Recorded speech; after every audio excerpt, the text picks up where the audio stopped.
ಜಿಲ್ಲೆ ಒಳಗೆ ರೈತರಿಗೆ ತುಂಬ ಸಮಸ್ಯೆಗಳಾಗ್ತಾ ಇದ್ದಾರೆ.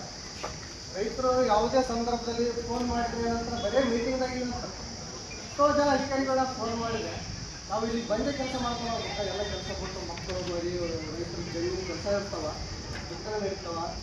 ಇಂಥ ಸಂದರ್ಭದಲ್ಲಿ ಇವರು ಸರಿಯಾದ ಟೈಮಿಗೆ ಸ್ಪಂದಿಸಂಗಿಲ್ಲ. ಏನು ನಾವು 24x7 ಅಂತ ಯಾವಾಗ ಒಂದು ಸರ್ತಿ ಮಾರ್ಕೆಟ್ ಬಂದು ಹೇಳ್ತಾರೆ. ಬರೀ ಫೋನ್ ಮಾಡಿದ್ರೆ ಫೋನ್ ಹತ್ತಂಗಿಲ್ಲ. ಎಲ್ಲ ನೋಡಿದ್ರೆ ಬಾರ್ ಹತ್ರ ಪಬ್ಬಿನ ಹತ್ರ ಈ ಕ್ಲಬ್ ಬಾರ್ಗಳ ಹತ್ರ ಗಾಡಿ ಸರ್ಕಾರಿ ಗಾಡಿ ಕಾಣ್ತಾವೆ. ಇವ್ರು ಏನು ಅಧಿಕಾರಿಗಳು ಮಾಡೋಂಥದ್ದು ಬೇಜವಾಬ್ದಾರಿತನ ಮಾಡ್ತಾರೆ. ಏನು ಬರೀ ಮೀಟಿಂಗ್ ಮಾಡಿ ಏನು ಅಭಿವೃದ್ಧಿ ಮಾಡಿ ಅನ್ನೋದು ನಮ್ಗೆ ಗೊತ್ತಾಗ್ತಾ ಇಲ್ಲ. ನಮ್ಮ ರೈತರು ಎಲ್ಲಿಂದ ಕಲ್ಯಾಣ ಎಲ್ಲಾದ್ರೂ ಇದೊಳಗೆ ಇಂಥವ್ರ ಮೇಲೆ ನಿರ್ದೇಶನ ತಗೋಬೇಕು. ನಮ್ಮ ಕೆಲವೊಂದು ಬೇಡಿಕೆಗಳನ್ನ ಹೋರಾಟ ಮಾಡ್ತಾರೆ. ನಾವು ಕರ್ನಾಟಕ ರಾಜ್ಯ ರೈತ ಸಂಘ ನಮ್ಮಲ್ಲಿ ವಾಸ್ತವತೆ ಎಫ್ ಐ ಅನ್ನೋ ಯೋಜನೆ ತಂದಿದೆ. ಆ ಎಫ್ ಐ ಯೋಜನೆ ಅವೈಜ್ಞಾನಿಕವಾಗಿ ನಮ್ಮ ಕಾಣಿಸುತ್ತೆ. ಒಂದು ಚೀಲ ಇದೆಯಾ, ಒಂದು ಚೀಲ